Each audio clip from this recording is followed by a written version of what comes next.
Paz do Senhor, meus irmãos queridos. Eu costumo dizer que a Bíblia tem uma pergunta que justifica a escrita de todos os livros da Bíblia. Essa pergunta está em Mateus 16 e tem a ver com essa canção que a gente acabou de cantar.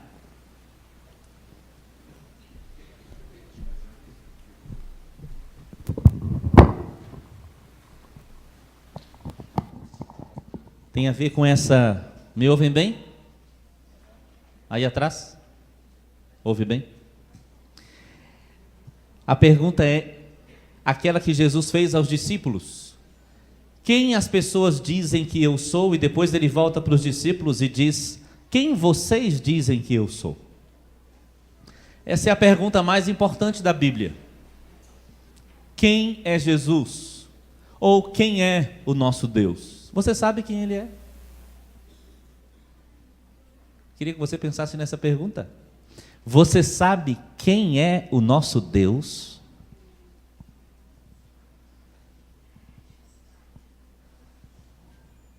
Aí Jesus chega em João 17 e começa a sua oração dizendo: Pai, eu fiz o que você mandou eu fazer. E quando ele começa a descrição do que Deus o Pai mandou Deus o Filho fazer, ele diz: eu dei a vida eterna a todos que você me deu, e a vida eterna é que conheçam a Ti, o único Deus verdadeiro, e a Jesus Cristo a quem enviaste. Então, vida eterna não é somente uma vida que vamos experimentar depois que morrermos e ressuscitarmos em Cristo, ou depois que Jesus voltar e nos levar consigo. A vida eterna é conhecer a Deus. Você conhece Ele? Você o conhece? Essa pergunta é tão poderosa e ela determina tanta coisa fantástica na vida de uma pessoa que vale a pena viver cada dia da nossa vida para responder esta pergunta: quem é Ele?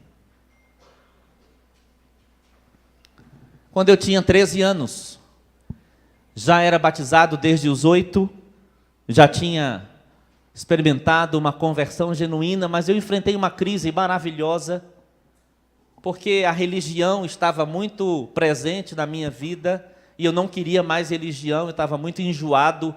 Religião que eu digo aqui é um discurso que não é coerente com a prática. E eu queria uma experiência com Deus, além daquilo que eu já havia experimentado, e eu fiz uma oração bem ousada, e eu falei: Deus, se você existe, e eu sei que você existe, eu quero saber quem é você.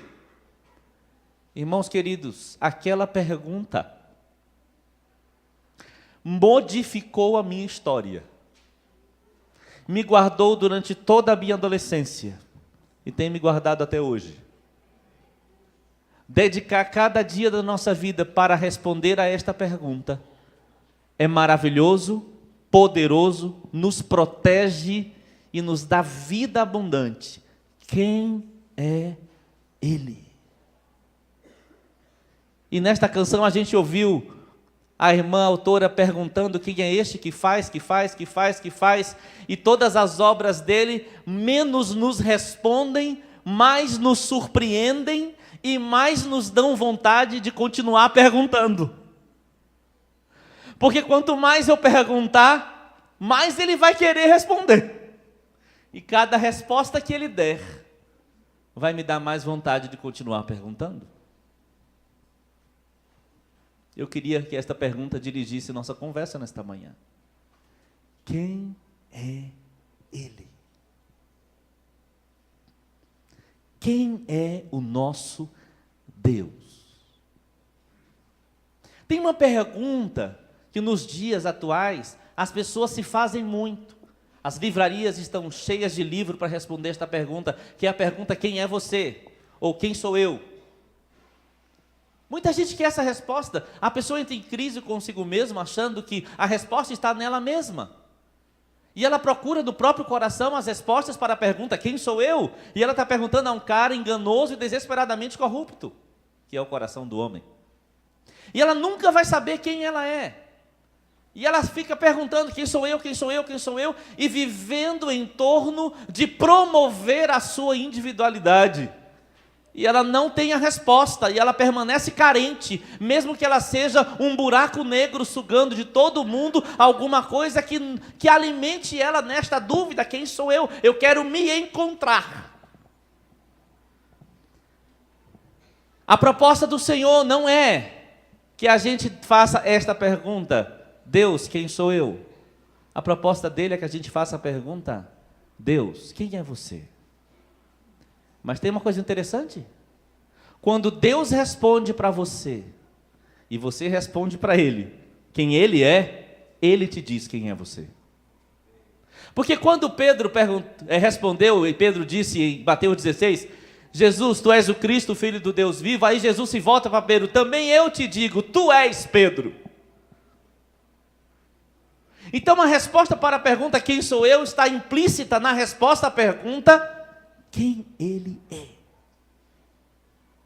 E nós passamos muito tempo girando nossa vida em torno de nós mesmos, de nossos problemas, nossas histórias, nossas lutas, nossos gostos.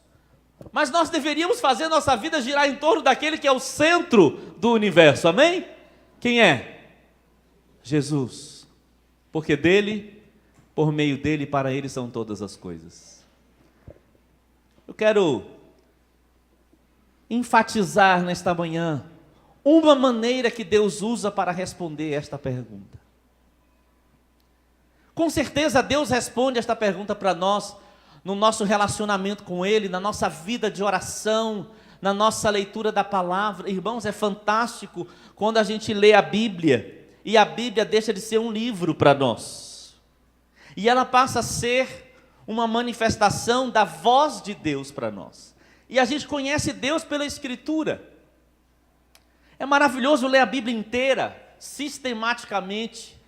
É gostoso pegar uma parte da Escritura e aprofundar profundamente não ficaria legal, mas é isso aí, aprofundar muito naquele ponto ali. É gostoso orar, é importante buscar ao Senhor a sós e com os irmãos, e é impressionante como a gente conhece a Deus ouvindo a oração dos outros. Se você não sabe o que eu estou falando, venha na torre, ore com alguém, porque quando você ouve a oração dos irmãos, parece que Deus usa a oração do irmão para responder coisas que você está falando. É maravilhoso orar coletivamente, mas nesta manhã eu quero enfatizar uma outra coisa que Deus usa para se revelar a nós. Eu quero ler com você um texto, se você puder abrir, Mateus 10, 42.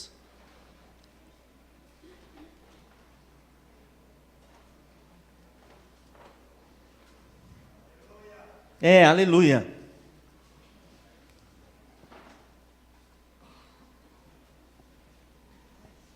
Desculpa, irmãos, é Marcos. Marcos 10, 42.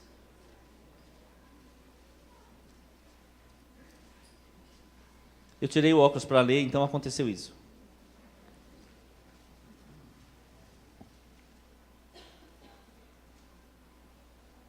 Mas Jesus, todos acharam?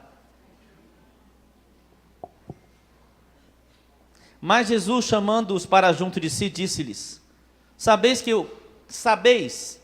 que os que são considerados governadores dos povos têm-nos sob seu domínio, e sobre eles os seus maiorais exercem autoridade? Mas entre vós não é assim. Pelo contrário, quem quiser tornar-se grande entre vós, será este o que vos sirva. E quem quiser ser o primeiro entre vós, será servo de todos. Pois o próprio Filho do Homem não veio para ser servido, mas para servir e dar a sua vida em resgate de muitos. O último versículo outra vez. Pois o próprio Filho do Homem não veio para ser servido, mas para servir e dar sua vida em resgate de muitos. Estamos falando da resposta à pergunta: quem é Jesus? Quem é o nosso Deus? O fato é que aqui a palavra de Deus, o próprio Jesus, nos apresenta Ele, não como Senhor, não como poderoso, não como dominador, e ele é tudo isso. Mas aqui Jesus se apresenta como servo. E eu quero te lembrar de uma profecia de Isaías, no capítulo 52, no versículo 13, em que Deus descreve Jesus como o meu servo.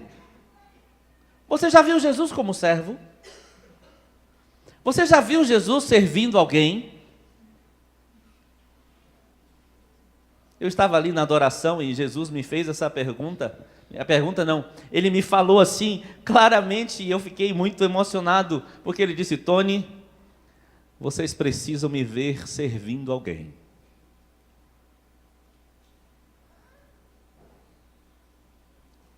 Normalmente, a gente gasta muito tempo em oração pedindo a Ele que sirva a nós, a mim, né?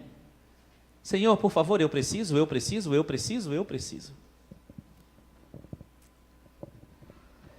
E a gente precisa mesmo. Mas aqui Jesus está nos perguntando: você já viu Jesus servindo alguém? Você já esteve diante dele como o servo? Em Filipenses capítulo 2, quando descreve todo o descer de Jesus para conquistar o reino para Deus, tende em vós o mesmo sentimento, lembram? Que houve Cristo Jesus, o qual, sendo Deus, não considerou isso uma coisa que devia se apegar, mas antes esvaziou-se a si mesmo e tomou a forma de servo. Mas que coisa absurda! Não era de se esperar nunca que Deus se prestasse a servir. Porque na mentalidade de qualquer pessoa, de qualquer cultura, Deus é o exigente na história.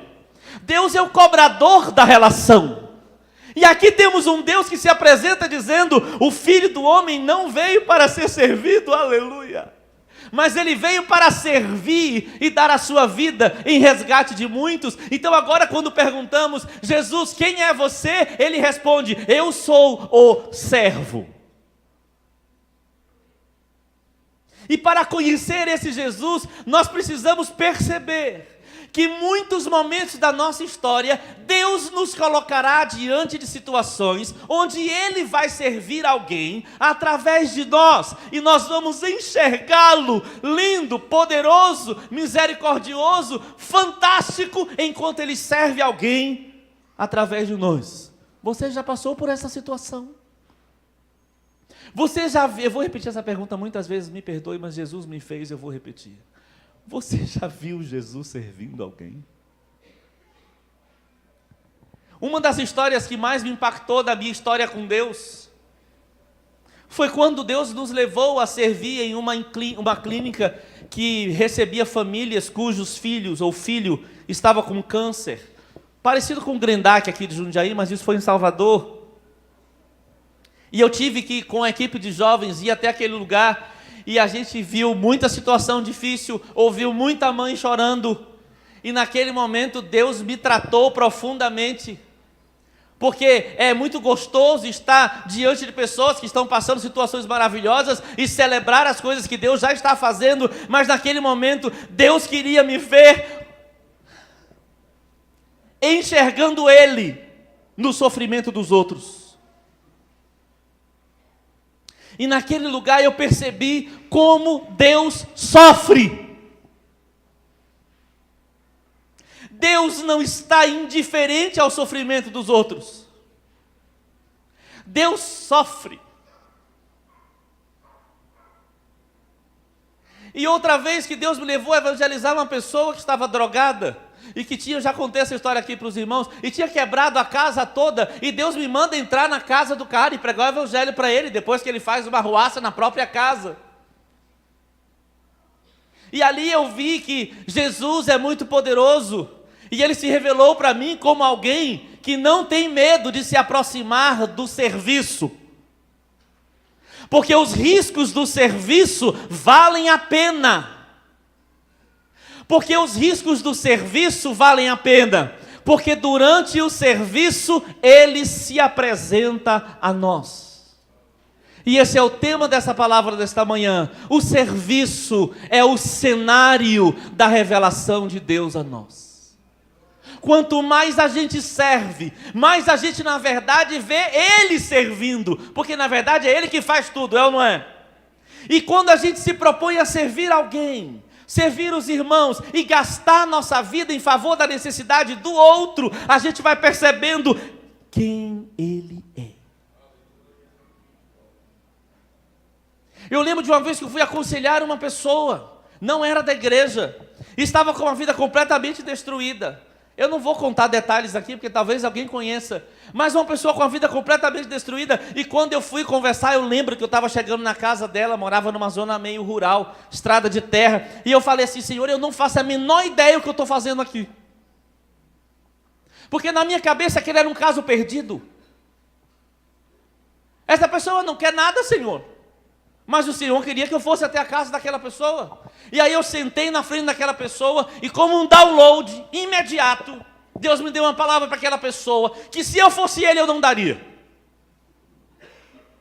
Já aconteceu isso com você? E eu me vi falando com aquela mulher. Ih, falei que era mulher. E eu me vi falando. E falei: Senhor, presta atenção, não é esse o caso, você errou de pessoa. Aquele dia eu vi o quanto Jesus não considera ninguém um caso perdido. Você já viu Jesus servindo alguém?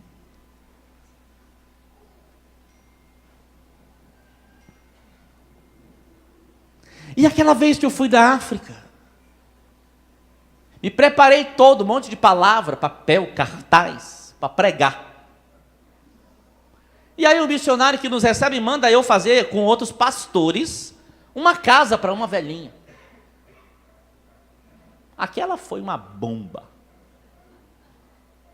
E eu lá, 3 ou 4 dias, construindo com esses pastores uma casa para a velhinha. Quem era aquela velhinha? Era uma senhora que tinha sido rejeitada pela comunidade porque ela era muito velha. E naquele lugar, quem é velho é considerado bruxo, porque ninguém vive tanto. E esse missionário achou essa senhora dormindo embaixo de umas palhas de coqueiro. E ele resolveu fazer uma casa para a velhinha. E eu chego lá e perguntei: querido, qual é o programa? E ele disse: você vai construir uma casa para uma velhinha? E eu: Senhor, eu sou pastor, não pedreiro. Enquanto eu estava construindo a casa para a velhinha, eu ouvi Jesus falar comigo de maneira tão audível, foi impressionante, dentro de mim. Ele disse: Tony, eu tenho 2 casas para essa velhinha. Uma que você está fazendo, e outra que eu já fiz para ela. E eu perguntei ao missionário: ela já se converteu? A gente já pregou, ela não se converteu. Ele respondeu. Eu falei: eu posso pregar para ela sim. Aí chamamos um pastor intérprete, e eu preguei o evangelho para ela, e aquela mulher, resumindo a história, se converteu. E no dia que nós entregamos a casa que a gente tinha feito, nós a batizamos, e ela recebeu uma casa no céu. Ela já está com o Senhor hoje. Ela faleceu ano passado. E eu descobri: Jesus se importa com as pessoas que moram embaixo de uma palha. E Ele encontra as pessoas nos lugares mais ermos da terra. E Ele dá um jeito de mandar alguém lá para se apresentar em seu nome. Jesus não mede esforços para alcançar as pessoas. E aí fizemos uma viagem, eu e Jamê, para a Europa, para visitar missionários. Mas ali numa determinada cidade tinha uma jovem, agora não mais jovem, tão jovem assim, uma senhora que Neilza tinha evangelizado ela no ensino médio, na Bahia, pense. E agora essa mulher estava na Alemanha, casada com um alemão. E na época que Neilza evangelizava, ela era muito resistente ao evangelho, mas ela tinha se convertido na Alemanha, achado o contato de Neilza, e Neilza começou a discipular ela via Skype. E aí nós estávamos longe lá, em outra cidade, e eu contei para a Jamê a história, e Jamê disse: Tony, vamos até a casa dela. Mas nós só tínhamos algumas horas de uma manhã. E não parecia lógico que a gente gastasse tanto dinheiro, e não foi barato, foi em euro, pegar um carro, ir até aquela cidade, passar metade da noite no hotel e pagar uma diária inteira, porque a gente só podia chegar na casa dela às 7 da manhã e sair às 10. E quando eu estava sentado naquela mesa, olhando para ela, o marido ainda não convertido, hoje já está convertido, glória a Deus. Mas o marido ainda não convertido, Jamei, eu e o pastor que nos recebeu lá na Europa, sentados na mesa tomando café. Aliás, detalhe, foi a primeira vez que eu comi no café da manhã repolho. Um negócio esquisito, mas glória a Deus, vale a pena, o risco vale a pena. Já comeu repolho no café, e doce ainda. Um negócio feito de repolho roxo doce. Não sei o que é não, mas deixa o repolho para lá. Aí sentamos, e eu pensei, meu Deus do céu, todo esse dinheiro, todo esse esforço, por causa de uma pessoa. Eu vi Jesus servindo alguém. E vocês tinham que ver a alegria daquela moça. Uma pessoa, por 2 horas, valeu a pena. Cuidado para a gente não ter o raciocínio de Judas. Qual é o raciocínio de Judas? Vamos juntar. Para que desperdiçar? E ele chamou de desperdício derramar um perfume sobre Cristo. Pois eu digo aos irmãos, naquela manhã, naquele café da manhã, nós estávamos derramando um perfume em Cristo.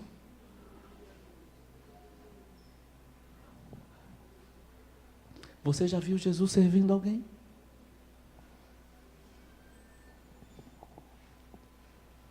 Romanos, não precisa abrir, 12:10 diz: dediquem-se uns aos outros com amor fraternal, prefiram a honra aos outros mais do que a vocês, dediquem-se uns aos outros, fala de um serviço continuado, dedicado a outras pessoas.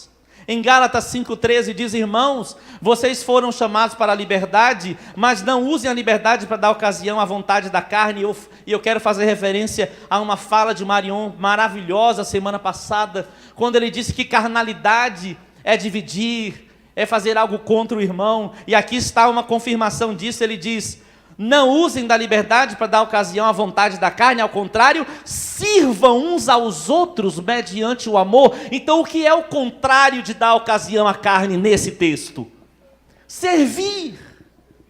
Porque a carne diz: vem para mim. A carne tem fome de ser inchada. Mas aqui nesse texto, a palavra do Senhor diz para nós: não sejam carnais, então não fiquem ocupados com suas próprias necessidades, mas ocupem-se com as necessidades dos outros, sirvam aos outros. Isso é ser espiritual. E quando somos espirituais assim, enxergamos o Senhor. Porque o serviço é o cenário da revelação. Jesus tomou a forma de servo, meus irmãos, e ele se apresenta a nós assim.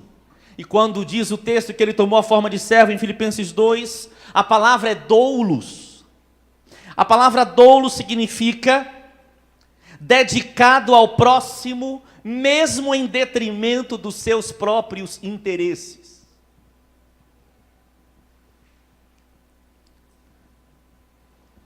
Nós deveríamos pensar como servos, não somente servir de vez em quando como quem faz uma caridade a fim de ganhar uma recompensa, mas aqui é uma mentalidade, é um jeito de pensar. É melhor eu levantar da cama na minha quase depressão e ajudar alguém que está com mais problema do que eu, do que ficar na cama curtindo a minha depressão, porque servir cura. Servir cura. Porque quando a gente serve, a gente está seguindo o servo. Mas quando a gente está remoendo nossas coisas, nós não estamos oportunizando o servo fazer alguma coisa. Continuando no sentido da palavra doulos, é alguém que se rende à vontade de outro. Uau! Me permita falar de forma direta, só para ser mais incisivo. Você serve? Você pensa com cabeça de servo? Você vive como cristão assim, pensando assim, o que eu posso fazer por alguém hoje? Você vem para este culto que é oferta ao Senhor, é serviço ao Senhor. Em inglês, inclusive, culto é? De novo, Francisco mais alto, por causa da pronúncia. Eu, baiano, não sei falar assim. É isso aí. Fala aí, Melissa. Fala de novo. Isso aí. Service. Não vou falar. O Haroldo me olhou de um jeito. Vou parar de tentar. Serviço. Então a gente pensa que cultuar ao Senhor é vir aqui cantar uma canção e a gente sentir aquele arrepio e a gente sai dizendo, como o culto me fez bem hoje, mas o culto é a Ele, o serviço é a Ele, então a pergunta é, como Ele está se sentindo hoje com nossa adoração? Como nosso irmão se sente com aquilo que nós falamos com ele? Você quando fala com alguém, se preocupa somente em falar a verdade? Ou você se preocupa em como meu irmão vai ouvir isto? Vai fazer bem a ele? Isso é mentalidade de servo. Não é ele no centro, é o outro no centro, e na verdade acaba sendo Jesus no centro. Pensar no efeito que sua vida tem no outro, porque agora a sua vontade é menos importante, porque doulos significa aquele que se rende à vontade de outro, e esse outro que eu estou falando nesta manhã é Jesus Cristo, porque Ele foi o grande doulo. Nós lemos em Marcos capítulo 10, Ele foi o grande doulos. Ele que veio para não ser servido, mas para servir. Ele que veio rendido à vontade do Pai. E Ele nos ensina como padrão, para nós seguirmos a Ele. Nós existimos para nos render à vontade dEle. E a vontade do Senhor é que quando eu caminho e vejo alguém caído, eu não vá direto porque eu tenho culto hoje. Mas eu pare, olhe para ele e diga, esse é o meu trabalho, esse é o meu serviço, esse é o meu culto. Deixa eu dizer uma coisa para você, meu irmão, talvez o seu culto esteja ao seu lado. Ele tem nome, sobrenome, endereço e necessidades a serem atendidas. É o seu culto ao Senhor. É culto servir a esposa. É culto chegar cansado e lavar a louça. É culto servir a mãe e ao pai, jovens. É culto honrar seu pai e sua mãe, servindo, procurando como amenizar o cansaço deles. E essa mentalidade de servo não é a mentalidade de alguém que aguarda ser pedido. É alguém que percebe a necessidade e vai fazendo. Eu percebi que tem um lixo para jogar fora, eu vou jogar antes que a minha mãe jogue. Estou usando os exemplos lá de casa. Eu percebi que vazou água embaixo da pia e atrasou o almoço.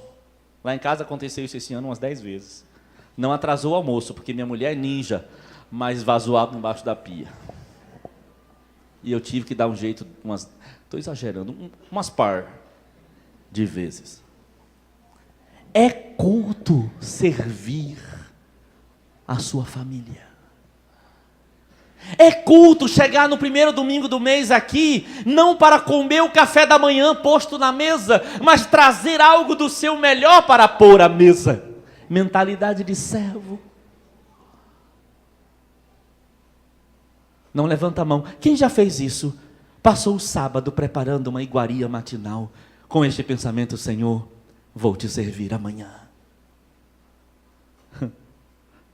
Eu contei para os irmãos, mas eu vou contar de novo porque eu amo essa história. Eu fui para Salvador para pegar para ir para uma cidade a umas 5 horas de viagem. O pastor me pega no aeroporto e vai me perguntando, Tony, do que você tem saudade na Bahia? Eu digo, sorvete de ameixa. Lembra dessa história?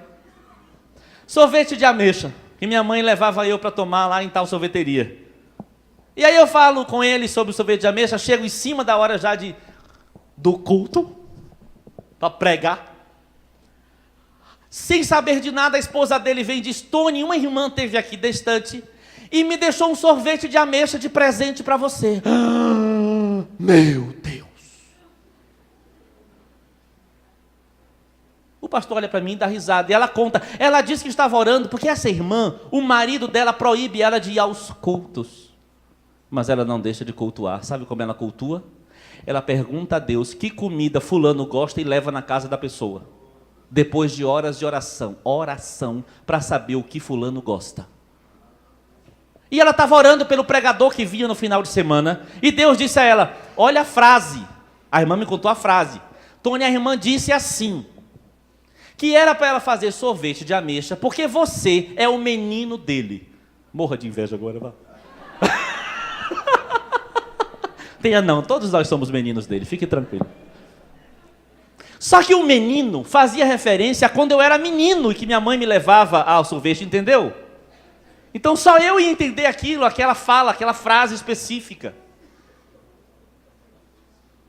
Mas como ele se importa com o meu gosto por sorvete de ameixa? Eu descobri, Jesus é carinhoso. O serviço é o cenário da revelação. Irmãos, eu tomei sorvete de ameixa.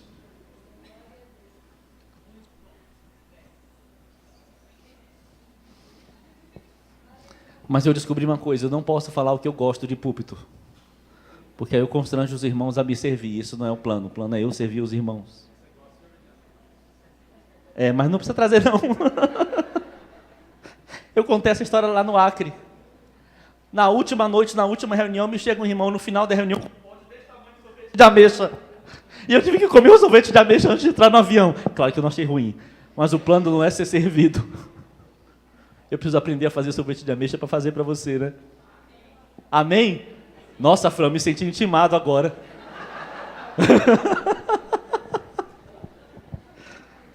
Amados irmãos, estão entendendo a palavra? Está chegando ao seu coração? O serviço ao Senhor é o cenário da revelação. É alguém que se rende à vontade de outro e se ocupa com as necessidades dos irmãos. Servir é usar todos os recursos que temos para suprir cada necessidade que está ao nosso alcance. Nós não precisamos fazer tudo. Toda necessidade que aparece não é responsabilidade minha, mas eu tenho que discernir quais são aquelas que Deus está me dando para eu suprir. Andando com Ele, a gente vai aprendendo a discernir. Jesus diz: maior no reino não é o que exerce autoridade, mas é o que serve. Nós lemos no instante.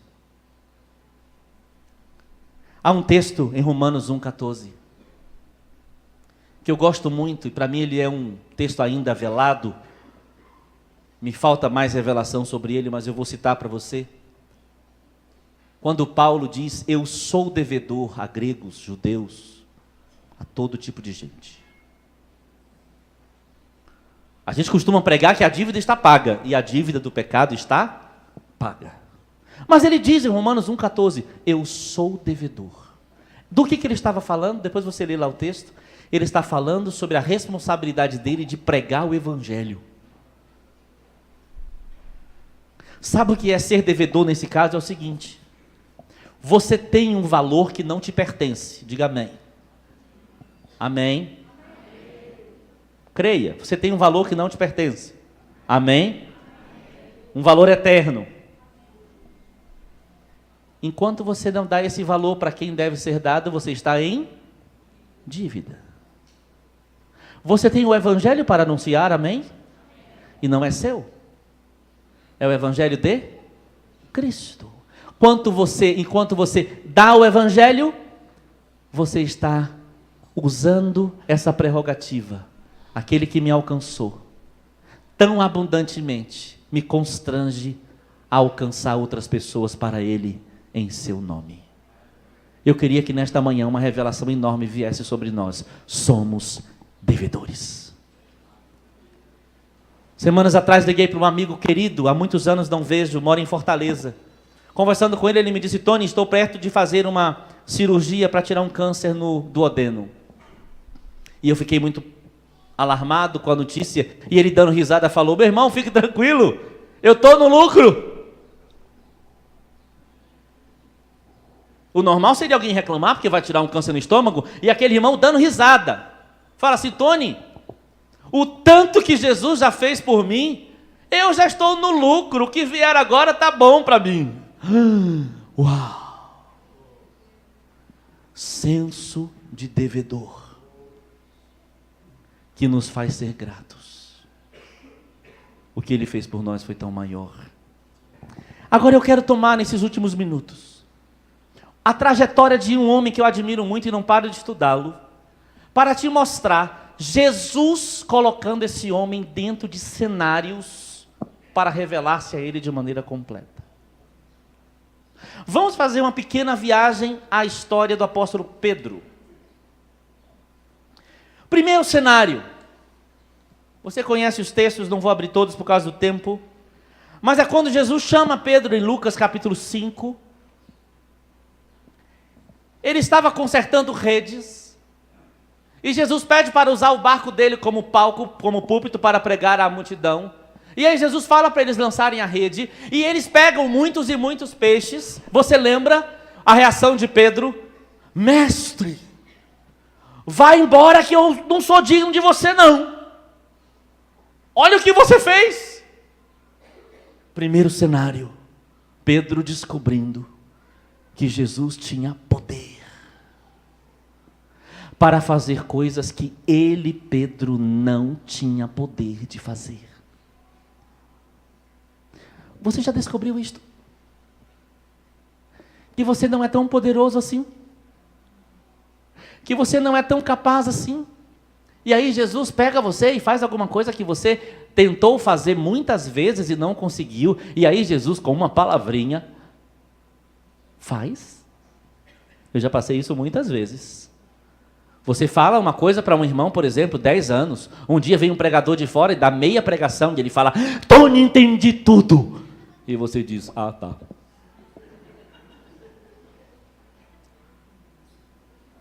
O serviço é o cenário da revelação. Então esse é o primeiro cenário. Um milagre que Jesus faz para convidar Pedro para uma história de vida em que Pedro veria acontecer coisas que ele, Pedro, não era capaz de fazer. Deixa eu usar isso de forma pastoral. Ele nos chama para a mesma coisa. Amém, não? Você quer conhecer um Deus que faz coisas que você não é capaz de fazer? Então vamos servir. Vamos aprender a lançar rede. Do jeito que Ele fala. Na hora que Ele fala. Como Ele fala. Primeiro cenário. Mas este mesmo Pedro, em outro momento, a partir daí, em muitos momentos, vê Jesus fazendo um monte de coisas por alguém. Vamos lembrar algumas? Me permita. Vá absorvendo a palavra que no final você vai entender. Espero em Deus que sim. Mas aí Pedro vê Jesus diante de um cego, e Jesus tira a cegueira do cego. Ele vê Jesus diante de um leproso, e Jesus tira a lepra do leproso.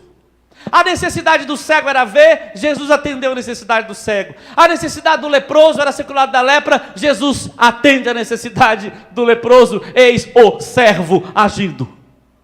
E aí Jesus está andando com uma agenda para Jerusalém.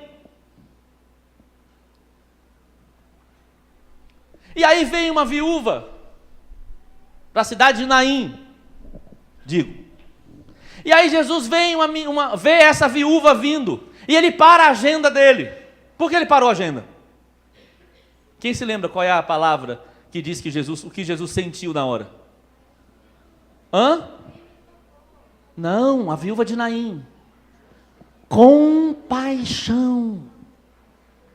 Ele sentiu a dor daquela viúva, já era viúva, não tinha marido, agora o filho tinha morrido. E Jesus para a agenda dele. Eu quero perguntar aqui, quem aqui costuma mudar a sua agenda para atender a necessidade de alguém? Não levante a mão. Mentalidade de servo. o serviço é mais importante do que a minha agenda. Meu Deus, eu quero viver isto. E você faz planos de ir para aqui, de ir para ali, o dia cheio, a semana cheia, e todas as coisas têm a ver com necessidades suas, legítimas, mas aí o Senhor quer nos ensinar um plus da vida cristã. E o plus da vida cristã é quando a necessidade de alguém muda a minha agenda. E lá estava Pedro, vendo Jesus mudar a agenda, porque uma mulher mexeu com o coração dele. A necessidade de alguém que ele nem conhecia, agora mexeu com ele ao ponto dele parar e atender aquela agenda nova que o Pai colocou para ele. O servo agindo. E aí Jesus vê pessoas endemoniadas. E o que faz Jesus? Tira os demônios. E aí Pedro vê, quem é este que cura as doenças? Quem é este que ressuscita morto? Quem é este que liberta as pessoas de demônios? E aí estavam eles lá, apavorados no barco. E aí Jesus se levanta e dá ordem à tempestade para que ela se acalmasse. E aí Pedro diz, quem é este que faz a tempestade se acalmar? E sabe por que Pedro viu tudo isso? Porque ele viu o servo agindo em favor de alguém. E eu fico pensando o tanto que isso ia mexendo com aquele homem. E é serviço, serviço, serviço, serviço e serviço. Incansável serviço. E quando Jesus recebe a notícia de João morto, Jesus quer ir ao monte, mas avisam a ele, olha, tem pessoas aí para você atender. E Jesus abrevia o seu luto e vai atender as pessoas. Quem aqui já abreviou um luto para atender a pessoas? Lá estava Jesus, o servo.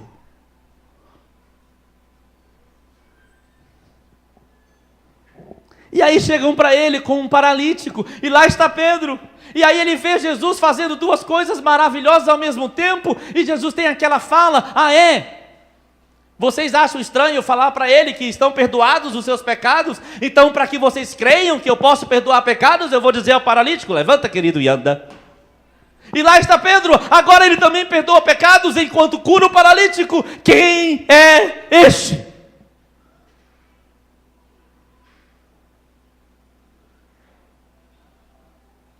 Todos os milagres aconteceram quando o servo estava servindo. Talvez você tenha uma experiência com Deus muito rasa. Isso pode ter muitas causas, eu vou lhe dizer uma possível. Você anda servindo pouco. Porque quanto mais você servir, mais você vai ver o servo. Mais vai se apaixonar por ele.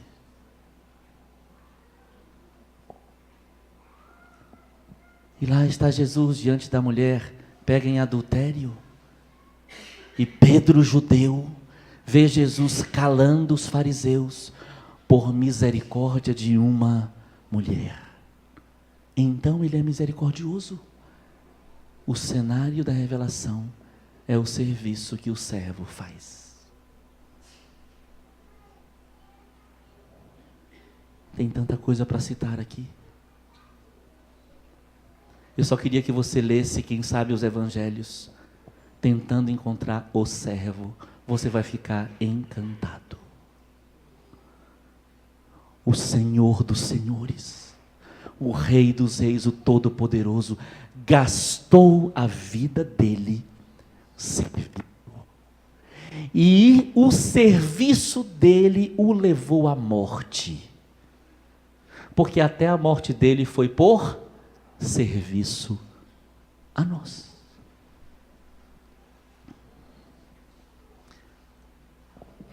O cenário do chamado, o cenário dos milagres.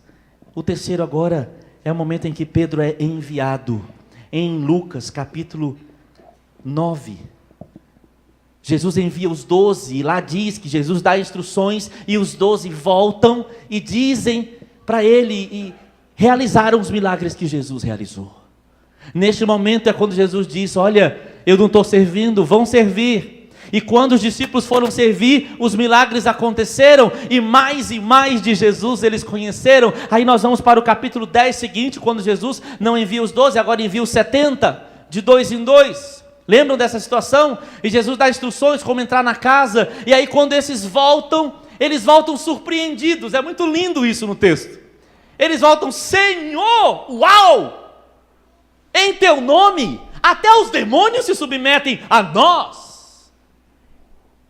Revelação. O nome acima de todo nome. Eu quero te lembrar que Filipenses não estava escrito ainda. Mas eles tiveram revelação do nome de Jesus poderoso. Quando eles foram fazer o que Jesus disse, e o que era que Jesus mandou? Vão servir com o evangelho, vão proclamar. Isso é serviço. E é muito lindo o que vem depois.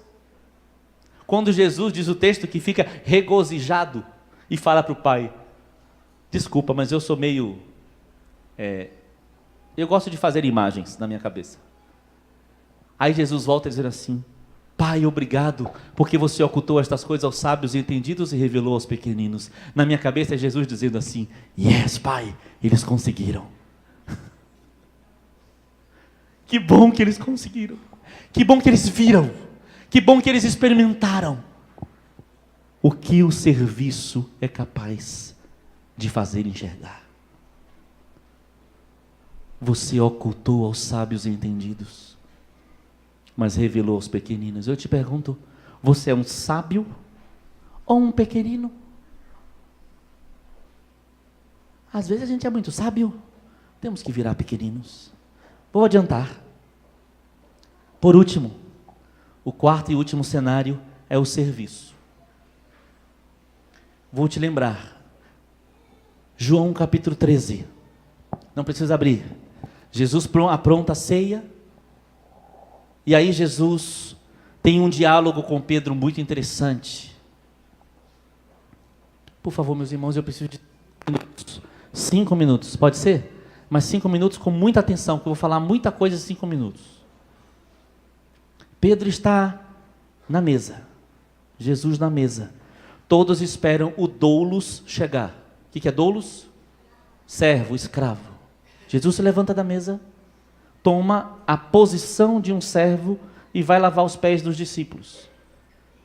Pedro diz: Jesus, você não vai lavar meu pé não. Na mentalidade de Pedro, ainda tinha a seguinte ideia: quem está por cima é servido. Mas Jesus queria ensinar para ele: quem está por cima é quem? Serve. Aí Jesus olha para Pedro e diz: mas se eu não lavar os seus pés, você não tem parte comigo? Aí eu queria te mostrar o outro lado da história. Como você reage quando alguém te serve? Você fica envergonhado? Você acha humilhante ser servido?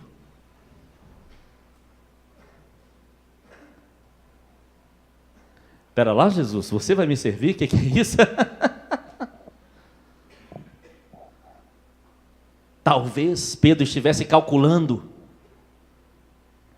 bom, ele expulsou o demônio, eu vou expulsar também. Ele curou, eu vou curar também. Ele lavou os pés dos caras,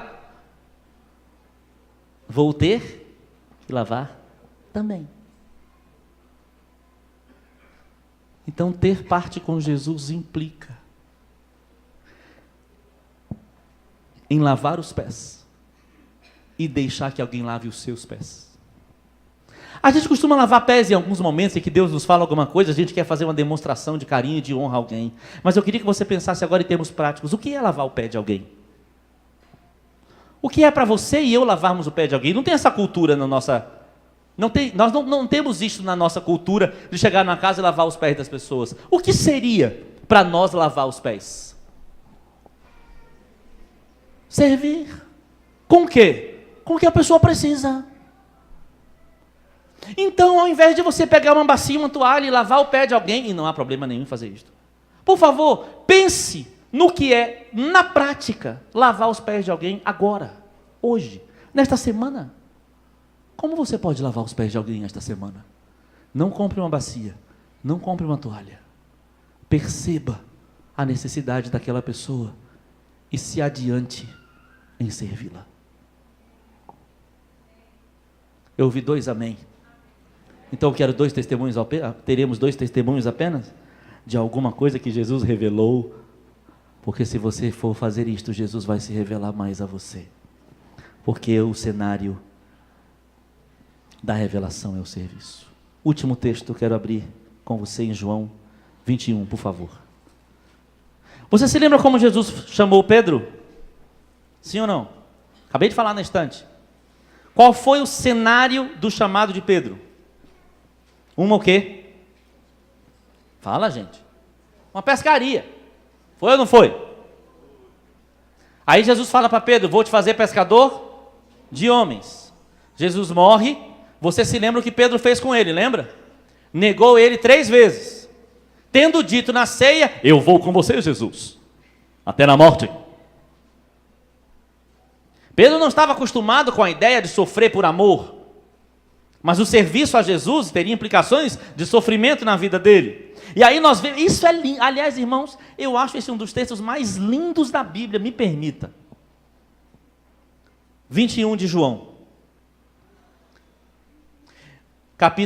versículo 15. Depois de terem comido, perguntou, não, antes. Onde estamos? Verso 3. Disse-lhe Simão Pedro, vou pescar. Disseram-lhe os outros também, nós vamos contigo. Saíram e entraram no barco e naquela noite nada apanharam. Mas ao clarear da madrugada estava Jesus aonde? Isso é uma cena familiar para Pedro? Sim ou não? Percebe que Jesus está armando uma cena? Está preparando um cenário? Pedro estava ferido, desanimado, tinha pecado, negado Jesus 3 vezes. Jesus aprontou um cenário para ele. Estava Jesus na praia, todavia os discípulos não reconheceram que era ele. Perguntou-lhe Jesus, filhos, tendes aí alguma coisa de comer? Respondeu-lhes, não. Então lhes disse, lançai a rede à direita do barco e achareis. Opa! Você se lembra de outra vez que isso aconteceu? Assim fizeram. E já não podiam puxar a rede, tão grande era a quantidade de peixes. Opa! De novo! Aquele discípulo a quem Jesus amava disse a Pedro, é o Senhor, Pedro. Simão Pedro, ouvindo que era o Senhor, cingiu-se com sua veste porque se havia despido e lançou-se ao mar. Mas os outros discípulos vieram no barquinho, puxando a rede com os peixes, porque não estavam distantes da terra, senão quase 200 côvados. Quando Pedro vê que era Jesus, deixou os amigos servindo e foi correndo até Jesus, porque tinha umas contas a serem acertadas. Verso 9, ao saltarem em terra, viram ali umas brasas e em cima peixes. Não é lindo isso, irmãos? Você está vendo Jesus, o servo, nesse texto? Jesus já tinha sido glorificado, já tinha aparecido aos discípulos outras vezes, e arma uma cena, a meu ver, para Pedro. Armou um cenário para Pedro. Simão Pedro entrou no barco e arrastou a rede na terra. Onde eu parei? Me perdi. 9. Ao saltarem em terra, viram ali umas brasas, isso, e em cima peixes, e havia também pão. Disse-lhe Jesus, trazei alguns dos peixes que acabastes de apanhar. Simão Pedro entrou no barco e arrastou a rede para a terra, cheia de 153 grandes peixes, e não obstante serem tantos, a rede não se rompeu. Disse-lhe Jesus, vinde, comei. Nenhum dos discípulos ousava perguntar-lhe, quem és tu? Opa! Ninguém ousava perguntar quem era ele. Por quê? Porque sabiam que era o Senhor. Veio Jesus, tomou o pão e lhes deu, e de igual modo o peixe. Opa! Não parece uma ceia? Não era pão e vinho, era pão e peixe, mas era uma refeição de Jesus com os discípulos. Detalhe, preparada por Jesus. Eu fico imaginando o gosto daquele peixe. Aliás, eu fico imaginando a guerra que foi embaixo do mar para os peixes irem para a rede na ordem de Jesus. Eu quero ir.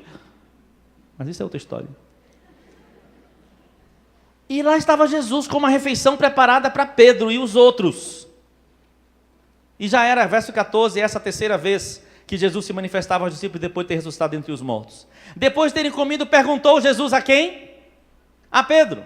Simão, filho de João, amas-me? Você conhece a história. E Pedro ficou nesta conversa com Jesus, mas eu quero te lembrar uma coisa, eu fui estudar isso com detalhe. Jesus pergunta 3 vezes, quantas vezes Pedro negou Jesus? 3 vezes. Aí Jesus pergunta 3, mas a última é diferente das 2 primeiras. As 2 primeiras vezes que Jesus pergunta, Pedro, tu me ama? A palavra ama é o verbo ágape. E a última é filéu. Porque Jesus pergunta 2 vezes, vou parafrasear para você. Pedro, você me ama ao ponto de dar a sua vida por mim? Aí Pedro responde, Jesus, eu gosto de você. De novo, Pedro, você me ama ao ponto de dar a sua vida por mim? Ah, Jesus, eu gosto de você. 3ª vez, Jesus muda o verbo e usa filéu na pergunta. Tá bom, Pedro, então você gosta de mim? Pedro diz, Jesus, você sabe que eu gosto de você. O que é que Jesus responde para Pedro? Cuide das minhas ovelhinhas. Porque o cenário da revelação é o serviço. Pedro não amava Jesus o tanto que devia. Não amava Jesus como devia. Pedro ainda estava limitado na revelação de quem ele era e de quem Jesus era. Mas Jesus usou uma estratégia poderosa que se cumpre na vida de Pedro. Pedro, cuide das minhas ovelhas. Sirva, Pedro. Porque desculpe acrescentar isto, quando você me servir, cuidando das ovelhinhas, você vai ser capaz de dar a sua vida por mim. E a gente sabe que o apóstolo Pedro deu a vida por amor a Jesus. Mas ele não deu a vida por amor a Jesus enclausurado em um mosteiro. Ele deu a vida por amor a Jesus pregando o evangelho e cuidando de gente. Você lembra daquela cena de Cornélio? Pedro achava que só judeu tinha que ser salvo e Jesus amava Cornélio. E aí Pedro recebe uma visão de Deus e por causa disso, então, crê que o evangelho também era para os gentios. Então esta revelação de que o evangelho era para todos vem mediante Pedro servir Cornélio. Acabei. Espero que o Espírito Santo continue. Você quer conhecer a Jesus? Podem vir os músicos aqui. Eu queria pedir para a gente orar agora. Vou perguntar e quero resposta agora. Você quer conhecer Jesus? Por favor, erga sua mão se você quer conhecer Jesus. Você quer a resposta à pergunta quem Ele é? Sim ou não? Sim. Então a dica que eu te dei nesta manhã é: aparenta.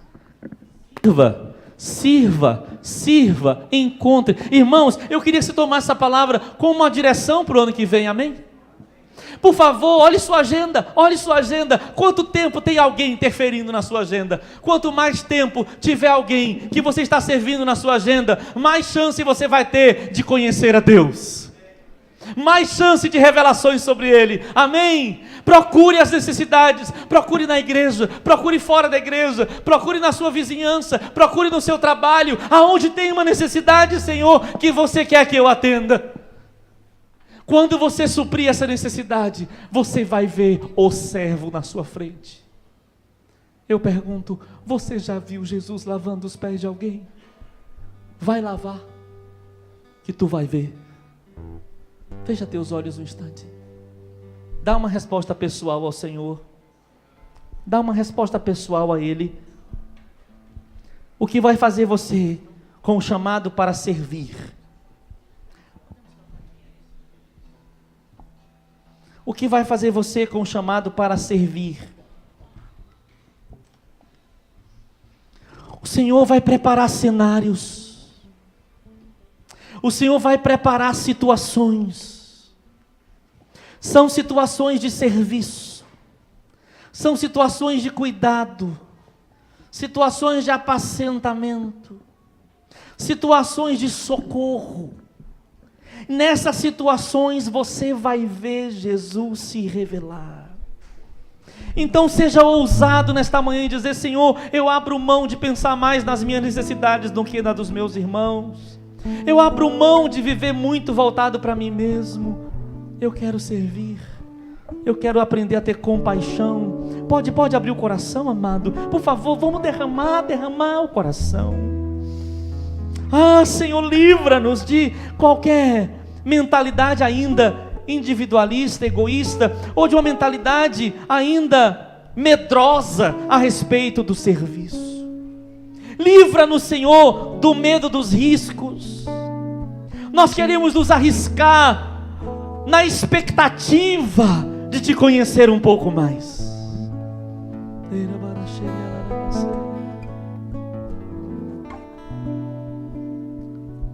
Você pode ficar de pé.